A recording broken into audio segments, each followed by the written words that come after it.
Bonjour à tous et bienvenue dans Comment tu fais l'artiste. Comment tu fais l'artiste, c'est l'émission où on parle de processus créatif avec les artistes. Je suis Vanessa Mefla et aujourd'hui, mes invités ne travaillent ni le son ni la peinture. Leur matériau est ce qu'il y a de plus fragile et de plus vivant, la fleur.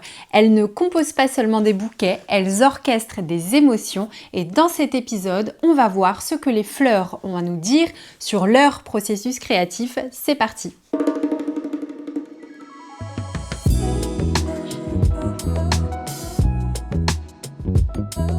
Comment tu fais l'artiste? L'émission où on parle de processus créatif avec les artistes. Salut Sophie, salut Mallory, merci et bienvenue dans Comment tu fais l'artiste. Je suis très contente de vous recevoir dans l'émission. C'est ici que je viens acheter mes fleurs, c'est ici que ce monsieur derrière la caméra vient m'offrir des fleurs. Donc je suis très contente de vous accueillir dans l'émission et merci de nous recevoir. Avec grand plaisir. Déjà ici, ce lieu, peut-être toutes les deux déjà, comment est-ce que vous vous sentez dans cet espace? Comment il a été réfléchi? Enfin, comment il a été composé cet espace pour que vous vous sentiez bien pour créer? Concrètement, en fait, c'est un lieu où en tout cas, moi, je passe plus de temps ici que chez moi. Donc j'avais envie d'un lieu où je sois bien, où je me sente à l'aise. Donc je l'ai créé un peu pas comme la boutique de mes rêves. C'est mon, entre guillemets, c'est mon bébé. Donc j'avais envie d'un coin un peu de choses un peu chinées, de récup, d'un beau banc de fleurs, de plantes qui soient quand même bien mises en valeur. Donc c'est pour ça qu'on a les grandes étagères au fond pour avoir un vrai étalage de plantes. Voilà, et après, voilà, c'est beaucoup de récup, beaucoup de brocantes où on a récupéré les meubles pour travailler, pour pas avoir... J'avais pas envie de quelque chose de trop aseptisé. J'avais vraiment envie voilà, qu'il y ait une vie derrière un peu chaque meuble, chaque objet, et du coup que ça mette, que tout soit mis en valeur. Tu vois, là on a un petit meuble où avec des tiroirs où on a mis des plantes dedans. Voilà. J'ai envie que ça vive. Et maintenant les filles, elles mettent aussi leurs pattes. Chacune arrange un petit peu comme elle a envie, et on essaie de décider un peu de comment on agence différemment, comment on déplace les meubles, parce que ça aussi c'est souvent une grande question de comment on déplace, parce qu'on a toutes, je crois, un peu la bougeotte là-dessus. Parce que vous essayez de raconter une histoire, il y a une scénographie précise, enfin, vous y réfléchissez de cette manière-là, ou est-ce que c'est un peu au feeling? Comment est-ce que tu décides de mettre les plantes séchées ici et pas là, ces plantes ici, ça raconte quelque chose? Je pense qu'on fait plus au feeling, j'ai l'impression. Les plantes, je les ai achetées parce que je savais que j'avais les crochets, j'avais envie d'exploiter le plafond, d'avoir quelque chose un peu suspendu. Pour Noël, on a toujours des choses suspendues au plafond. Et après, si on voit aussi, il y a aussi une question de comment on arrange pour que ce soit attrayant, pour mettre en valeur tous les produits. Donc, on teste des choses. Est-ce que les fleurs présentes ici, elles ont un effet sur votre énergie du jour? Vous arrivez le matin, est-ce que les plantes ont un effet, les fleurs ont un effet sur ça, sur comment vous allez vous sentir ou dans quelle énergie vous allez commencer la journée, comment vous allez commencer à créer? Tu veux répondre? Vas-y, je vais faire après. De ouf. Oui. Là, j'ai la chance. Je m'entends très bien avec les goûts de Sophie parce que c'est elle qui achète les fleurs. Mais effectivement, je suis super raccord avec elle. Donc moi, je les découvre quand j'arrive parce qu'elle arrive plutôt avec les fleurs, ou en tout cas, je suis là quand elle arrive avec le camion. Et je crois qu'à chaque arrivage, ça fait partie du plaisir. La découverte, je pense qu'il n'y a pas un arrivage où je ne suis pas en train de complètement halluciner sur une fleur, une couleur. Et c'est un régal de les voir prendre forme, se mettre, s'agencer ici en termes de couleurs. Pour moi, c'est très inspirant parce qu'on voit, Sophie, elle aime bien que ce soit, enfin, on aime toutes bien que ce soit organisé par gamme de couleurs. Je trouve ça hyper pratique pour composer, imaginer des combinaisons. Et ouais, c'est super inspirant, c'est génial. Il y a vraiment des fleurs où le matin, je les vois et je me dis c'est dommage parce que je me poserais bien 1 heure juste à regarder cette fleur-là. Tu vois, là dans le magasin, comme tu fais dans une galerie d'art devant un tableau par exemple. Et comment, toi, Sophie, tu les choisis justement quand tu vas chez ton fournisseur comment tu choisis les fleurs qui vont être dans la boutique? Dans l'étalage. Ouais, c'est quoi? C'est des coups de cœur émotionnels? Je fonctionne énormément au coup de cœur. Vraiment. En fait, c'est simple, j'achète tous les mardis matins. Tout est en bac chez les fournisseurs et donc tu te sers dans des allées, tu fouilles, tu fais le tour, t'associes. Et moi, avant que ça ouvre, je repère toujours déjà 2-3 variétés qui me plaisent déjà de loin pour une couleur, pour une variété. Et du coup, souvent, j'assortis au fur et à mesure avec ça. Il y a des couleurs qu'on est obligé un petit peu d'avoir, le blanc et le vert, parce que ça reste un incontournable. Mais après, on fonctionne beaucoup à la couleur, beaucoup au coup de cœur, sur les variétés, sur plein de choses. Donc, je vais prendre 2-3 variétés qui me plaisent et j'agrémente autour avec tout le reste, en fait.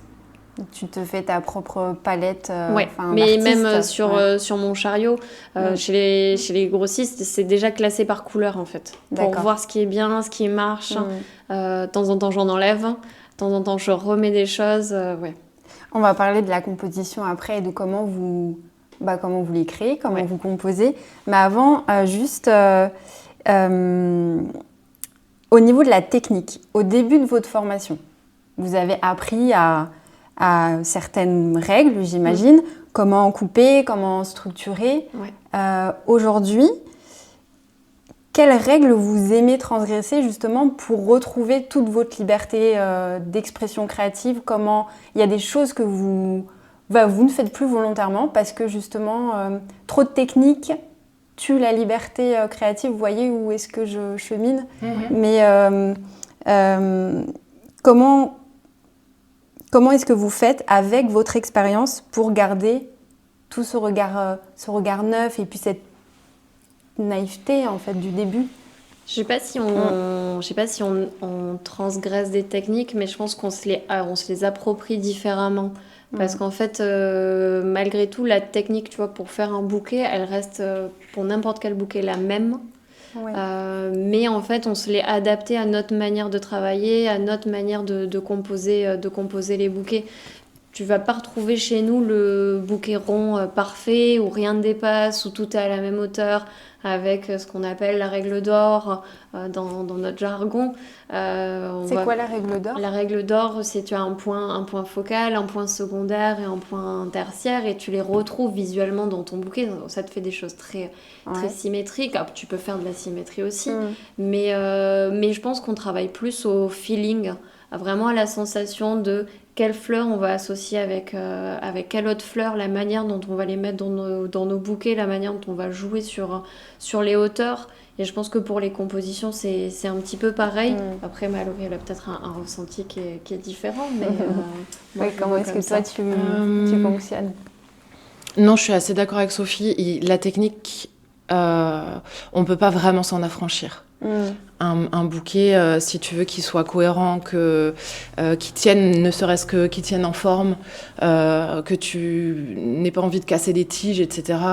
Il y a une technique à respecter, quoi qu'il en soit. Mais autour de ça, on fait ce qu'on veut. Et c'est super... je dirais que c'est remis en question à chaque bouquet que tu fais. Mais c'est un vaste sujet parce qu'on est aussi un métier d'artisanat. Donc la part de l'art, pour moi, c'est un vrai sujet. Elle est discutable, elle n'est pas tout le temps présente.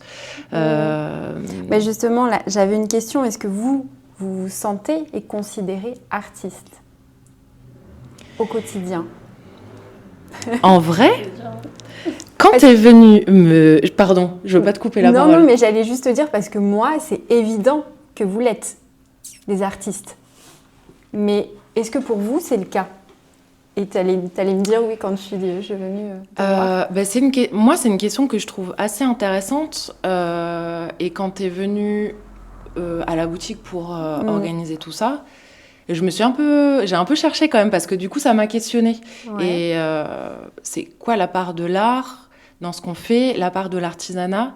Et j'avais lu un truc, je ne sais absolument plus de qui, mais je trouvais intéressant, qui disait que l'art, c'est à partir du moment où tu vas au-delà de la règle, où tu la transgresses. Il y a des moments où je me sens artiste et il y a des moments pas du tout. Quand t'as 15 personnes, allez, j'exagère un peu, mais quand t'as 5 ou 6 personnes dans la boutique, qu'il faut servir dans un temps limité, je me sens absolument pas artiste. Et là, le bouquet, il commence à prendre il a une fonction... Là, c'est la technique, là tu composes rapidement, enfin, tu réponds à la demande. À la demande, exactement. Okay. Et je pense qu'il y a vraiment des catégories. Tu as le bouquet du quotidien qui satisfait le client et qui est joli. Hein. Il y a pas de... je pense qu'on a toutes quand même un niveau d'exigence minimum qui fait que tout ce qui sort de là, on en est quand même à peu près contente. Mais on n'a pas toujours la possibilité de se poser des questions, de prendre le choix des fleurs, des végétaux, d'oser des nouvelles choses. C'est pas tout le temps non plus. Donc je dirais, il y a des moments oui, il y a des moments non. Mais j'aime aussi moi énormément ce côté, je suis un peu frustrée quand les gens nous disent « Oh, vous êtes des vrais artistes » parce que pour moi c'est un peu oublier l'énorme part de travail qu'on fournit tous les jours, de répétition et qui est absolument nécessaire à mon sens pour se mettre au service de quelque chose d'un peu plus, de temps en temps, d'un peu plus artistique, quoi. Et l'artisanat, moi j'aime faire la part belle à l'artisanat, tu vois, à la répétition, à la recherche minutieuse de ce qu'on fait au quotidien, tous les jours. Donc c'est vraiment une question de... tout dépend de ce que tu vas créer. Un bouquet peut-être pour un mariage, une cérémonie où tu vas avoir un peu plus de temps. Là, tu vas vraiment ressentir plus ta fonction d'artiste que... c'est ça ? Toi, t'en fais beaucoup des bouquets de mariés. Oui, mais je pense que ça dépend de l'événement. Je pense que tous les événements, le mariage, mais même ne serait-ce que du deuil, en fait, tu vois. Parce qu'il y a cette part-là aussi qu'on travaille. Et je pense que c'est des événements sur lesquels on met vraiment, je pense, tout notre cœur et toute notre âme. C'est vrai que c'est très différent du bouquet client. Et encore, il y a des bouquets clients où on peut prendre le temps parce que les gens commandent, prennent le temps de nous demander ce qu'ils ont envie, pour quelle occasion. On va des fois sur des gens qui vont nous décrire l'intérieur ou même la personnalité, tu vois, de quelqu'un. Là, sur ce genre de bouquet, je pense qu'on a le côté artiste où on va réfléchir à chaque fleur, on va réfléchir à comment on l'agence. Mais effectivement, sur des périodes où il faut aller vite, on réfléchit plus vraiment. C'est la technique qui prime. C'est que le client soit satisfait, que nous, on soit satisfait du bouquet qu'on a sorti. Je pense que si on n'est pas contente, on va arranger tout ça. Parce que voilà, mais c'est vrai que ce côté artiste, il prend une petite part, moi, je trouve, des fois dans notre travail.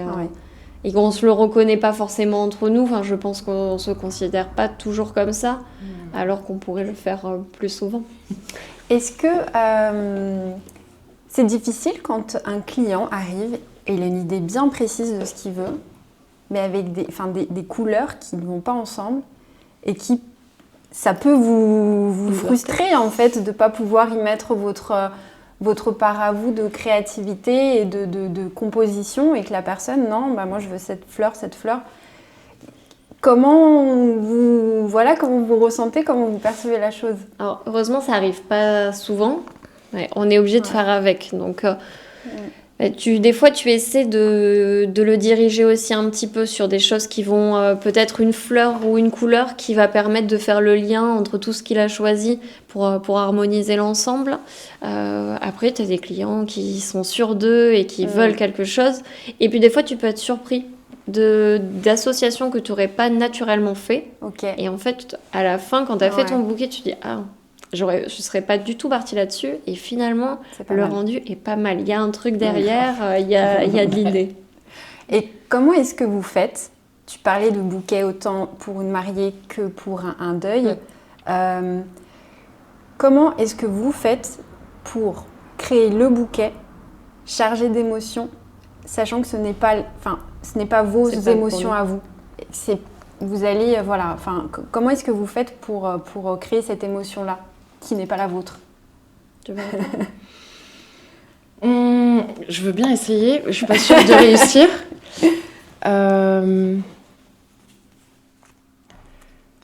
Alors effectivement, c'est pas notre émotion. Je pense que nous, on y met plus d'émotions. Dans un bouquet de mariée, je pense que nous, on met plus d'émotions que la mariée elle-même, j'ai l'impression. Ça vous tient particulièrement à cœur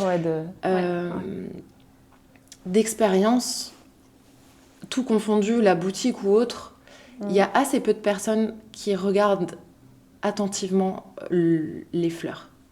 Je sais pas ce que t'en penses, mais c'est très rare.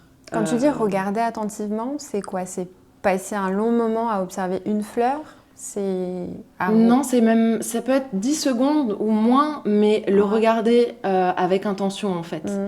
Essayer de comprendre ce qu'il y a dedans. Et je pense que pour les mariages par exemple, on a quand même beaucoup de gens qui viennent pour le travail qu'on fait. Donc on n'a pas besoin trop de correspondre. On mélange leur goût et leurs envies à ce que nous on sait faire. Donc souvent on arrive à trouver un compromis.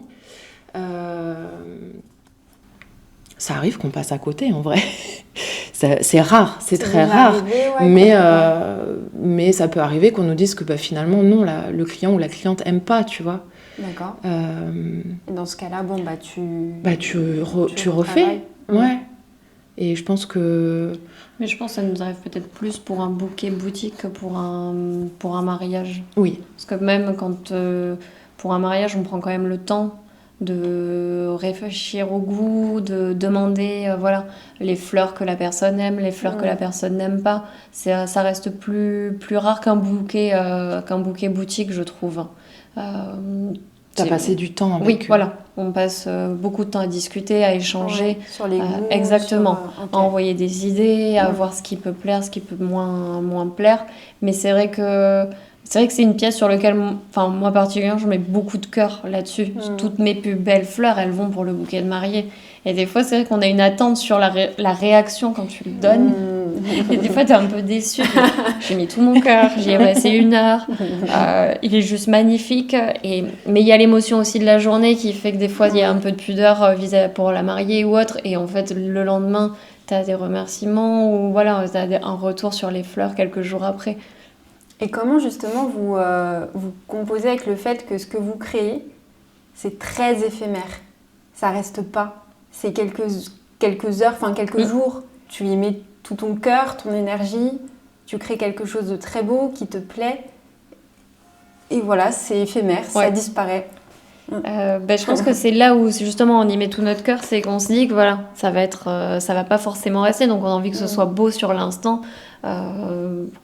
Quand un bouquet nous plaît, généralement on va faire une photo pour garder entre guillemets un souvenir, parce que justement ça va passer et dans 1 semaine ou même dans 1 heure il va partir du magasin, on le reverra plus, c'est terminé.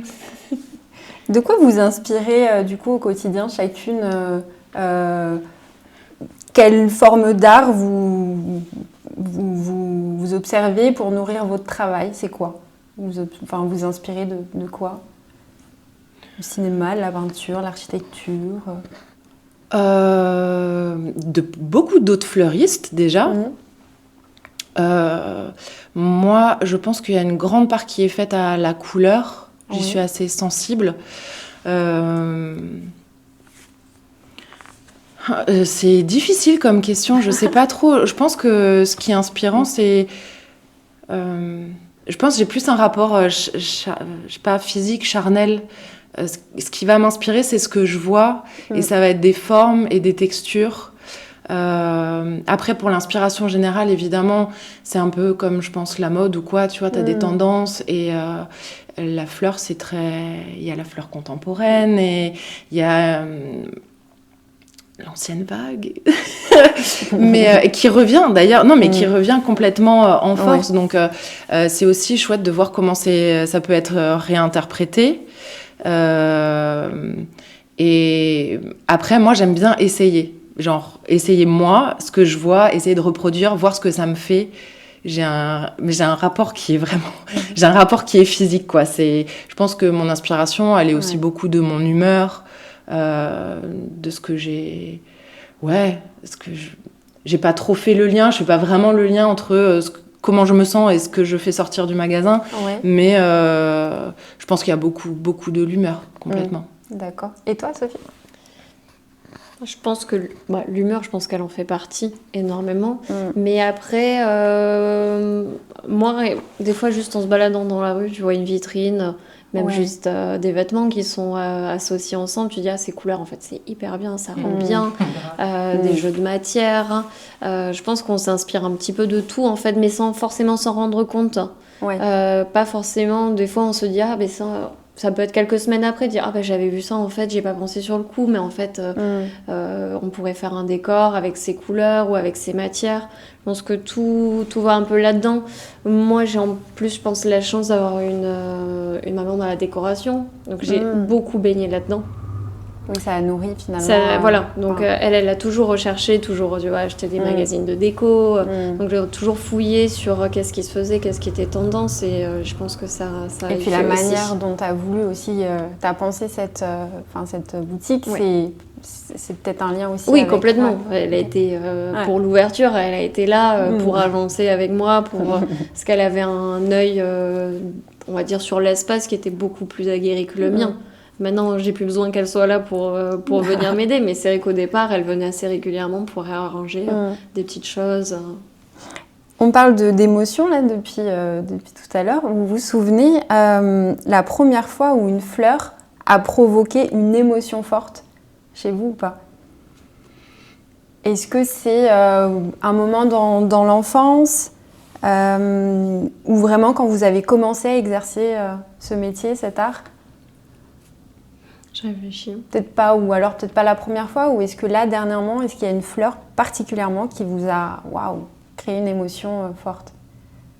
Et que vous essayez peut-être de recréer cette émotion dans vos compositions aujourd'hui ? C'est pas facile. Non, c'est pas facile. Je vais creuser loin. Moi, je suis... Moi, ça vient pas du tout de l'enfance, parce que je suis devenue fleuriste fortuitement. Donc, je pense que j'ai découvert le plaisir des fleurs en les travaillant. Vraiment. Et j'ai des émotions fortes, je pense à peu près tous les mardis, sincèrement. Quand tu récupères les nouvelles. Là, on a des fleurs dans le banc. À chaque fois que je les vois, j'ai envie de les vendre à tous les clients. Je suis déçue quand ils me disent qu'ils en veulent pas, tu vois. Et ouais, et tous les jours, elles sont différentes en plus. On les voit s'ouvrir, ou alors il y en a qui ont des tiges qui ont des petites spécificités, et je sais que c'est notre petit truc à nous, parce qu'il y a que nous qui les voyons, que probablement les clients les verront pas. Même des fois, on les garde, on les laisse le plus longtemps possible dans le banc pour pouvoir en profiter, tu vois. Mais ça va être de voir une tulipe avec sa petite pousse collée à côté, ou une forme un peu différente, ou une couleur, un dégradé de couleurs vraiment spécial, parce qu'il y a des séries, mais dans les séries, elles sont toutes un peu particulières, donc c'est assez fréquent. Mais moi, je suis pas à te parler tout à l'heure de comment ça dure dans le temps. Moi, je sais qu'elles sont éphémères, mais c'est le même plaisir qu'aller écouter un concert ou qu'aller voir un spectacle, le spectacle vivant, tu vois, c'est du one shot, et c'est fort parce que c'est du one shot, quoi, et qu'après ça disparaît, donc moi j'aime ça. Le côté, t'es très fort, l'émotion très forte du moment, et ensuite tu la laisses aller. Tu laisses partir, ouais. Et est-ce que la perfection fait partie de votre art ? Est-ce qu'il y a une forme de perfection ou pas dans la composition ? Ou au contraire, parce que c'est tellement... c'est naturel, tu peux pas dompter à la perfection, mais comment est-ce que vous composez avec ce terme-là ? Je pense qu'on essaie d'atteindre la perfection dans nos compositions, peut-être plus que dans les bouquets. Composition, c'est très différent, t'es beaucoup plus libre de mouvements, de formes, de plein de choses. Mais je pense qu'on n'est jamais satisfaite. Enfin, je suis pas sûre qu'on soit un jour satisfaite d'une compo ou d'un bouquet. Et je pense que c'est ce qui est intéressant parce que du coup, ça nous permet de nous remettre quand même assez régulièrement en question sur comment on peut s'améliorer. Enfin, moi, je suis jamais partie d'un mariage où 100% satisfaite de ce que j'ai produit, parce que je me dis toujours, cette fleur-là, j'aurais pu la mettre un tout petit peu en dessous, ça aurait été mieux. J'aurais pu avoir un choix de fleurs un peu plus élaboré ou autre. Et du coup, ça permet de nous remettre constamment en question sur la manière dont on travaille, sur les associations qu'on fait. Mais je sais pas si on essaie d'être au maximum, d'atteindre cette perfection. Mais voilà, il faut jouer avec la fleur, avec la forme qu'elle a, avec le mouvement, avec des fois une petite pétale un peu abîmé, une tige tordue. Donc en fait, c'est jamais parfait, mais c'est ce qui est beau, je trouve, justement. Et à quel moment tu sais qu'une composition est terminée? Ou ça se termine déjà? Alors, moi, je ne peins pas, mais il paraît que c'est la problématique en peinture. C'est quand est-ce que tu t'arrêtes? C'est ça. Pas qu'en peinture. J'imagine que c'est pas qu'en peinture. Franchement, c'est une très bonne question. Je pense qu'à un moment donné, il faut lâcher prise. Je pense qu'il y a tout le cheminement dont Sophie, elle parle, c'est-à-dire la confection, réfléchir à comment t'agences tes trucs, et au bout d'un moment... c'est un peu bateau à dire, mais le mieux est l'ennemi du bien. Et je pense que la question, en fait, tu bascules, la question, ça devient, c'est quoi la finalité? C'est-à-dire, jusqu'où tu vas retoucher et pourquoi faire, surtout. C'est-à-dire, qu'est-ce qu'on recherche? Nous, sur un mariage, par exemple, tu fais une arche, une composition, tu recherches un certain volume, une forme générale. Nous, on est pointilleuse, donc on a l'œil, on sait... On a des questionnements qui nous sont propres, qui n'interviennent pas. On parlera à personne. Le client ne le saura jamais. Mais nous, on se les pose. Mais au final, quand tu prends du recul, tu es là, tu fais... Bon, ok, non. Le contrat, le cahier des charges est rempli, en fait. Le reste, ça m'appartient. C'est mon rapport à la perfection, justement. Mais là, vu qu'il est 14h et que les invités arrivent, il faut que je m'arrête, tu vois. On a d'autres contraintes, d'autres impératifs qui font que... Au bout d'un moment, il faut s'arrêter. Ouais. Est-ce que vous composez aussi avec le vide? Parce que dans une chanson, par exemple, le silence, c'est une note à part entière. Et vous, dans votre art, dans vos compositions, comment est-ce que vous décidez qu'elle est trop pleine, et comment est-ce que vous travaillez justement avec ce vide-là?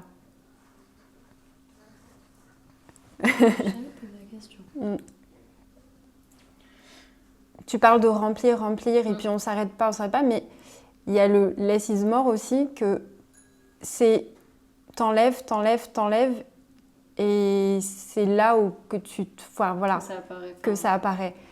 Toi, tu racontais plus rajouter. J'essaye de comprendre comment est-ce que vous cheminez, comment est-ce que tu réalises les compositions, et est-ce que le vide fait partie de votre réflexion quand tu composes? Je pense que oui. Mais je pense que c'est pas le vide spécifiquement, c'est l'espace. Et que quand tu mets une fleur un peu plus à l'intérieur de ton feuillage, une fleur un peu plus haute, je pense que le vide, ce que moi j'apparence au vide dans ce que tu dis, ça va être ça. C'est vraiment... Souvent j'ai l'impression que le bouquet, pour moi, c'est une page blanche ou un tableau blanc à l'intérieur duquel on va venir mettre des choses. Et selon les végétaux qu'on utilise... je sais pas ce que t'en penses, mais il y a des fleurs, t'as pas envie de leur mettre trop de feuillage avec, ou pas trop d'autres fleurs avec, parce que t'as envie qu'on ne voit qu'elle. Ouais. Et tu vas chercher la chose qui va l'accompagner, mais sans la manger, en la mettant en valeur. Et parfois, effectivement, ça peut être une branche avec 3 tiges de fleurs. Moi, je vois ça comme ça, mais je sais pas... Le problème, c'est qu'on est, on est dans une tendance, en tout cas, tu vois, dans le mariage. Oui. Les deux opposés, soit très minimaliste, justement, avec peu de fleurs, peu de feuillage, où chaque élément est vraiment bien mis en valeur, je trouve, et où je pense que cette notion de vide, tu l'as vraiment, comme l'opposé, où c'est l'opulence de fleurs, et où du coup, tu ne vois même plus rien tellement il y a de fleurs. Ça, c'est les demandes des mariés. Ouais. Complètement. Okay. C'est des grandes tendances là qu'on voit en ce moment, et il faut arriver à trouver le juste milieu entre les deux, pour que ta fleur soit quand même mise en valeur, que ton arrangement il ait un volume, il ait une forme, il ait une esthétique, mais c'est pas toujours évident de jongler avec et tout dans ça. cette opulence, dans ce bouquet là, t'arrives à être satisfaite de ce que tu livres à la fin, même si c'est justement cette commande là et que tu l'aurais peut-être pas, enfin que tu aurais choisi de mettre moins de fleurs. Ça, tu vois, c'est un truc que tu peux discuter avec un client, lui dire est-ce qu'il y a vraiment besoin de... justement, comme la fleur, c'est éphémère, est-ce qu'il y a vraiment besoin de autant de fleurs? Est-ce qu'on peut pas réduire aussi un petit peu pour avoir quelque chose qui a quand même un très beau rendu sans en faire trop? Mais je pense qu'après, les gens qui viennent vers nous, je pense qu'ils viennent aussi pour ça, parce qu'on a un travail, je pense, qui est assez délicat, où on va pas mettre de la fleur pour mettre de la fleur, ça n'a pas... Enfin, je trouve que ça n'a pas d'intérêt. Et il faut quand même... Enfin, la fleur, c'est quand même un beau produit, c'est éphémère, c'est quand même une production, il y a quand même toute une production derrière à prendre en compte. Il y a un côté un peu, je pense qu'on essaie de faire attention à ce qu'on achète, le côté un peu plus, pas écolo, mais un peu responsable de la quantité de fleurs qu'on achète. Quand vous créez pour un événement, du coup là on va rester sur le mariage, comment est-ce que vous pensez la relation entre le bouquet, les compositions et l'architecture du lieu?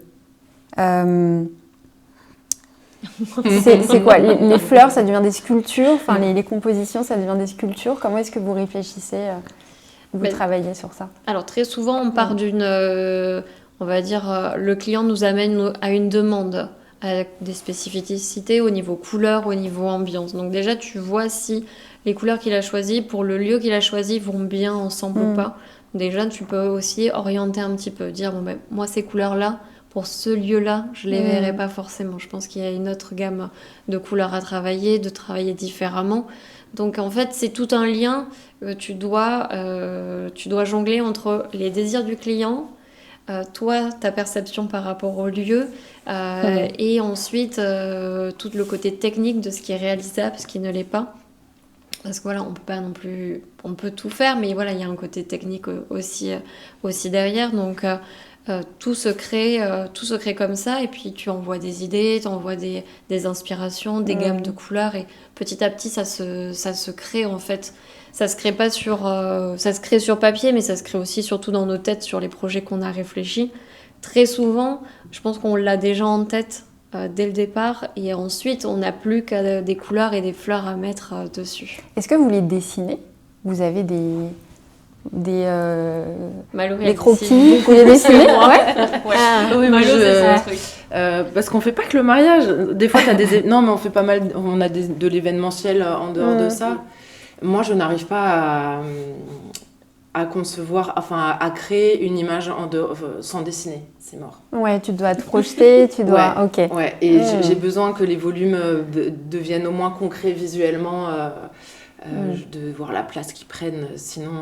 Mais tu même vois, si c'est un croquis vraiment mais c'est très artistique, vite ça. fait. T'avais des doutes au début en disant, je sais pas si je veux voir, c'est très artistique, ça, comme démarche. Oui. Ouais, peut-être, je sais pas. Bah oui. Mais non, oui, moi j'ai besoin de dessiner. Ouais, complètement.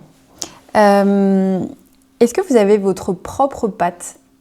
Enfin, il y a les bouquets de Mallory, les bouquets de Sophie, vous avez vraiment... Ouais. Oui. Comment dire? L'esprit de la boutique, c'est la main de Sophie. Donc, moi, mon job, quand je suis rentrée ici, c'était comprendre son style et essayer d'être cohérente là-dedans. Sophie, elle est géniale parce qu'on n'est pas sur de la copie, tu vois.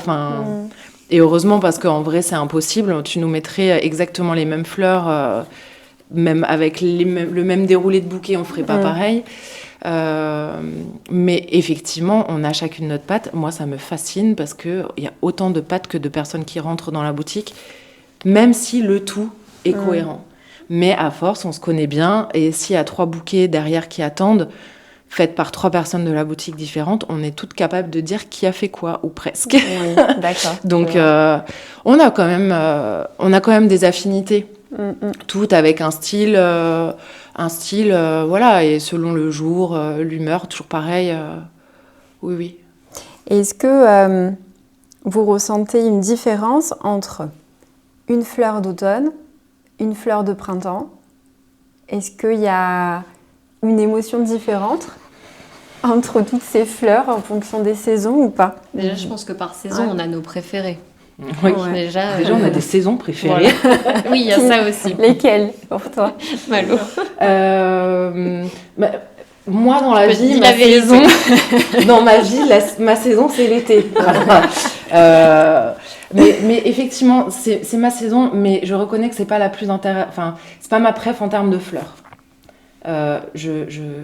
J'admets que les fleurs d'automne, elles sont assez exceptionnelles. Okay. En termes de couleurs, de variétés, de plein de choses, parce qu'on est sur la fin de la fleur d'été, le début de la fleur d'hiver, le chrysanthème, etc. On a encore les dahlias et les chrysanthèmes, et là tu fais waouh. Donc, mais c'est quand même l'été que je préfère. Et toi, Sophie? Moi, j'ai une grosse préférence pour l'automne. Pour les couleurs, pour les variétés, pour tout.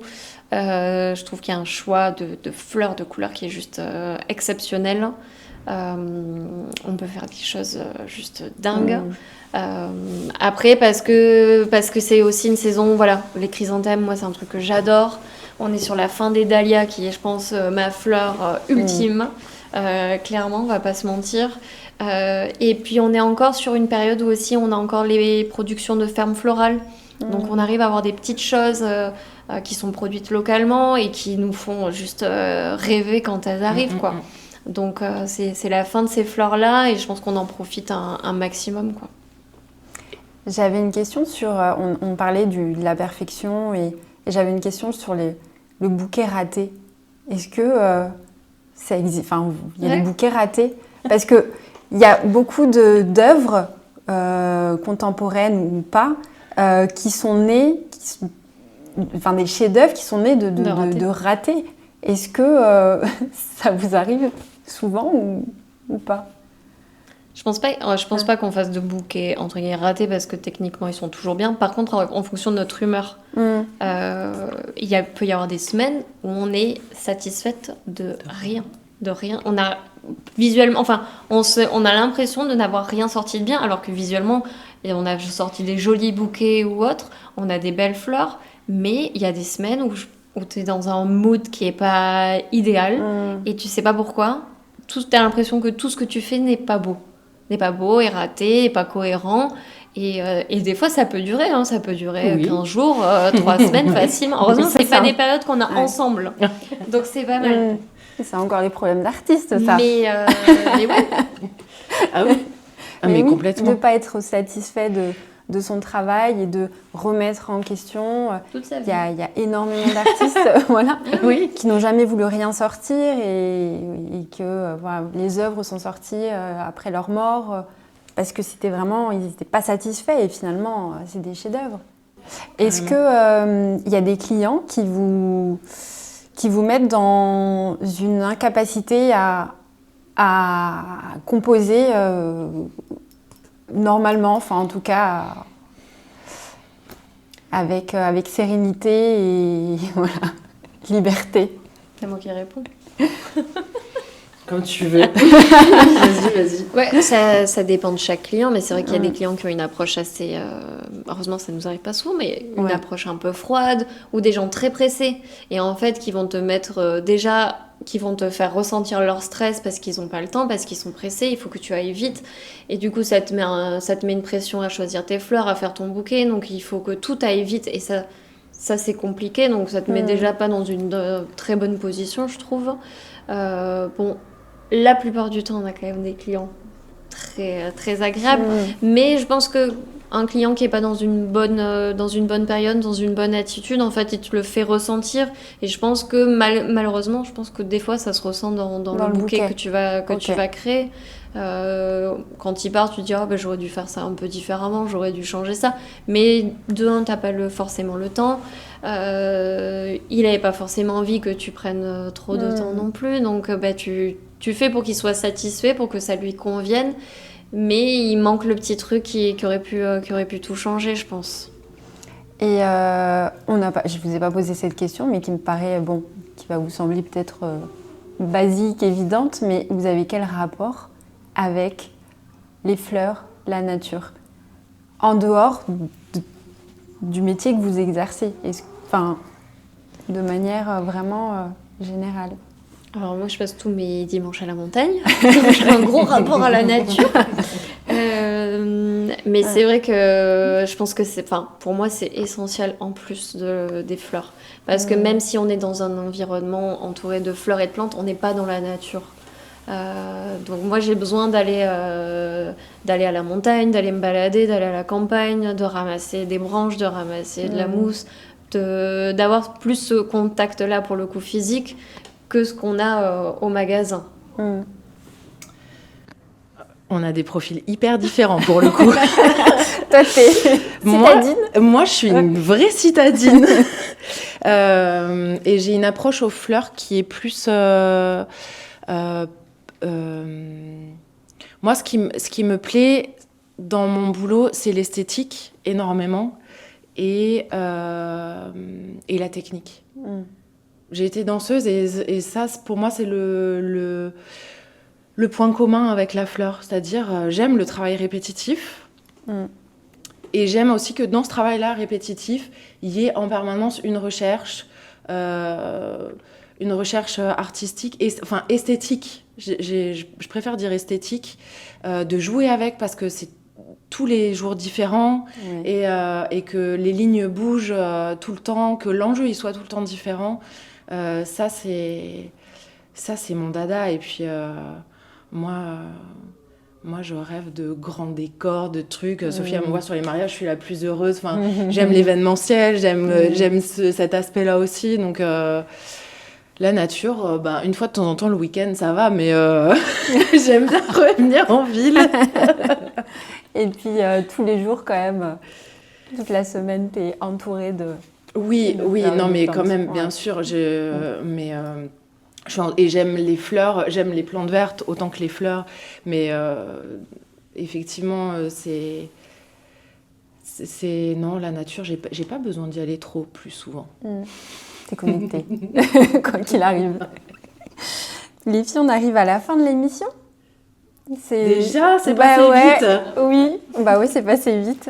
Merci Sophie, merci beaucoup. Merci Mallory. Pour cet échange, pour le partage. Merci de vous être livrée, de m'avoir ouvert les portes de votre cerveau d'artiste. J'ai pris beaucoup de plaisir à échanger avec vous. Je ne sais pas si ça a été un exercice facile ou si je ne vous ai pas torturé trop. Je pense que ça va nous faire travailler sur les prochains jours. Ouais. Sur le fait quelle est notre vision, comment on crée. Je pense que ça va nous faire réfléchir un peu plus. C'est très chouette. C'est pas nous, on n'a pas forcément le temps de parler de tout ça au quotidien, mais je pense que c'est quand même des questions qui nous animent. Je parle pour moi et je pense pour Sophie aussi. Donc c'est chouette. Et il n'y a pas beaucoup de personnes qui nous questionnent à ce sujet-là. Donc merci. Je suis très contente. Alors, trop bien. Où est-ce qu'on peut vous retrouver? Alors, Insta. Ouais, surtout Insta. C'est quasiment un peu Facebook, mais vraiment Insta. 4 rue Fermat à Toulouse. Ouais, voilà. Oui. L'adresse. Derrière la cathédrale Saint-Étienne, bien sûr. Merci à tous. On se retrouve au prochain épisode pour explorer une autre manière de créer. Je vous dis à très vite dans un prochain épisode de Comment tu fais l'artiste. Merci beaucoup. Ciao.